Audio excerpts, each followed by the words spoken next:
AP విద్యాశాఖ మంత్రి నారా లోకేష్ క్షమాపణ చెప్పారు. రాష్ట్రంలో విద్యార్థులు క్షమించాలంటూ ఆయన కోరుతున్నారు. విద్యార్థులకు అందిస్తున్న మధ్యాహ్న భోజన పథకంలో నాణ్యత మీద ఇప్పటికే చాలా విమర్శలున్నాయి. అనేక రకాలుగా ప్రభుత్వం నాణ్యమైన ఆహారం అందిస్తున్నట్టుగా ప్రచారం చేసుకుంటోంది. కానీ ప్రచారానికి వాస్తవానికి పొంతం లేదని పలు ఘటనలు చాటుతున్నాయి. తాజాగా మైలవరం పట్టణంలోని తారక రామానగర్లో ఉన్న స్కూల్ నుంచి విద్యార్థులు ఆందోళన వ్యక్తం చేసినటువంటి వ్యవహారం వైరల్ అయింది. సోషల్ మీడియాలో చక్కర్లు కొట్టింది. విద్యార్థులు తాము మధ్యాహ్న భోజనంలో ఆహారం తినలేక పారబోస్తున్నామంటూ ప్లేట్లతో మొత్తం ఆహారాన్ని డస్ట్బిన్లో వేస్తున్నటువంటి దృశ్యాలు చాలా పెద్ద స్థాయిలో చర్చనీయాంశాలుగా మారాయి. ఈ వ్యవహారం చాలామందిలో ఆగ్రహాన్ని కలిగించింది. దాంతో చివరికి రాష్ట్ర ప్రభుత్వం స్పందించింది.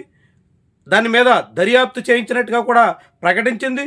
3 సభ్యుల కమిటీతో విచారణ చేయించినట్టుగా మంత్రి నారా లోకేష్ స్వయంగా వెల్లడించారు. అక్కడ ఆహార నాణ్యత లోపం ఉన్నట్టుగా గుర్తించినట్టు మంత్రి అధికారికంగా వెల్లడించారు. అంతేకాకుండా అక్కడ మిడ్ డే మీల్ ఆ మధ్యాహ్న భోజన పథకం వండుతున్న ఏజెన్సీని కూడా మార్చేస్తున్నట్టు స్పష్టంగా ప్రకటించారు. దాంతోపాటుగా ఆ స్కూల్ హెచ్ఎం కూడా బాధ్యుడే కాబట్టి ఆయన మీద కూడా చర్యలు తీసుకుని సస్పెన్షన్ చేసినట్టుగా మంత్రి నారా లోకేష్ వెల్లడించారు.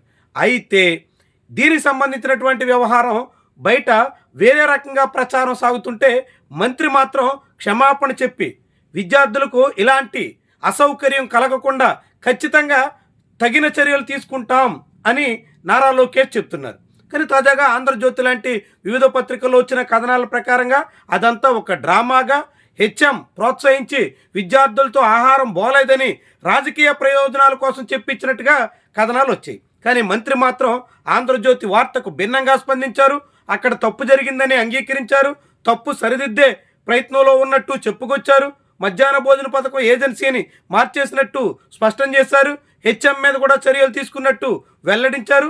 ఇకపై అలాంటి లోపం జరగకుండా చూస్తామని కూడా మంత్రి చెప్పారు. కానీ ఆంధ్రజ్యోతి పత్రికలో వచ్చినటువంటి వార్త మాత్రం అందుకు భిన్నంగా అదంతా ఒక డ్రామా అన్నట్టుగా, అక్కడ ఎటువంటి లోపం లేదన్నట్టుగా, అక్కడ సమస్య లేదన్నట్టుగా కావాలని సృష్టించిన విషయంగా చిత్రీకరించినటువంటి వైనమే విడ్డూరంగా కనిపిస్తుంది. అంటే ఆంధ్రజ్యోతి రాతలకి మంత్రి నారా లోకేష్ స్పందనకి చాలా పెద్ద వైరుధ్యం ఉన్నట్టు మనం భావించాల్సి ఉంటుంది. ఇలా ఆంధ్రజ్యోతి పత్రిక పాఠకుల్ని పక్కదారి పట్టించే ప్రయత్నం చేసిందా?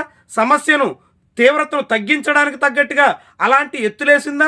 ఏం చేసినప్పుడు కూడా అసలు వాస్తవాల్ని కప్పిపుచ్చడానికి జ్యోతి పత్రిక చేసినటువంటి యత్నాలు మాత్రం బెడిసికొట్టినట్టుగా చెప్పాల్సి ఉంటుంది.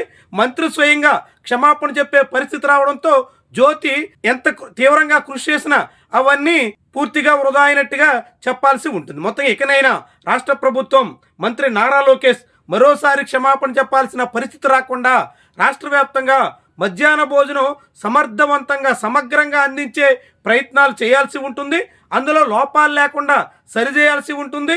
ఎక్కడ విద్యార్థులకు అసౌకర్యం కలగకుండా తగిన చర్యలు తీసుకోవాల్సి ఉంటుంది. అందుకనుగుణంగా నిధుల కేటాయింపులో కానీ ఆ పథకం అమల్లో పర్యవేక్షణలో కానీ లోపం జరగకుండా ప్రభుత్వం చిత్తశుద్ధితో ప్రయత్నించాలని మనమంతా కోరుకుందాం.